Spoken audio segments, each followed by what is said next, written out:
Ces quartiers du nord de Paris accueilleront le village olympique en 2024.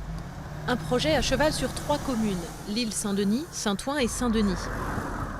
Dans cette rue, tout doit disparaître, ou presque. Ce logement d'étudiants, par exemple. Comme beaucoup de bénéficiaires, Félix est élève à l'école d'ingénieurs Sup-Méca à 2 minutes à pied.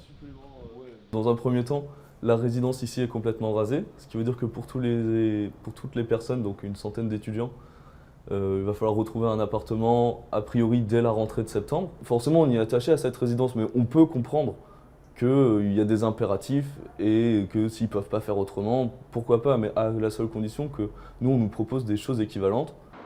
Même inquiétude au foyer de travailleurs migrants tout proches. 300 personnes y logent pour un loyer modéré. Ils sont priés de partir avant fin 2020. 2 nouvelles résidences doivent leur être proposées, mais la période de transition pendant les travaux reste floue et pourrait durer plusieurs années. On ne peut pas bouger d'ici tant qu'on n'a pas eu de garanties sur nos futurs relogements. Nous souhaitons que nous participons tous joyeusement à cette fête-là. Et ce n'est pas le cas, en tout cas pour l'instant. Une vingtaine de sièges d'entreprise sont en cours de négociation pour être expropriés.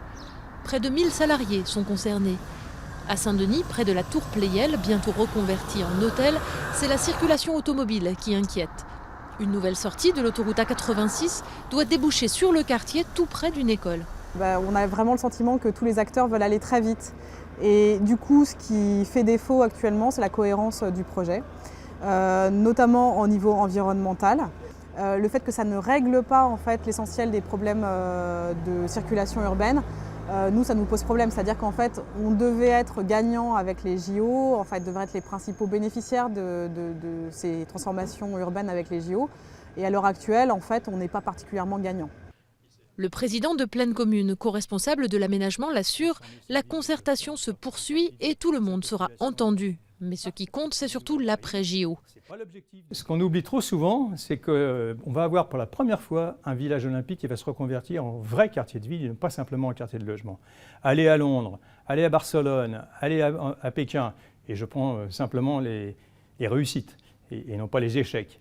Eh bien, vous avez des quartiers de logement, pas des quartiers de ville. Les organisateurs promettent de léguer au quartier de nouveaux transports, commerces, bureaux et équipements publics après 2024. Ce ne sont pas 17 000 lits.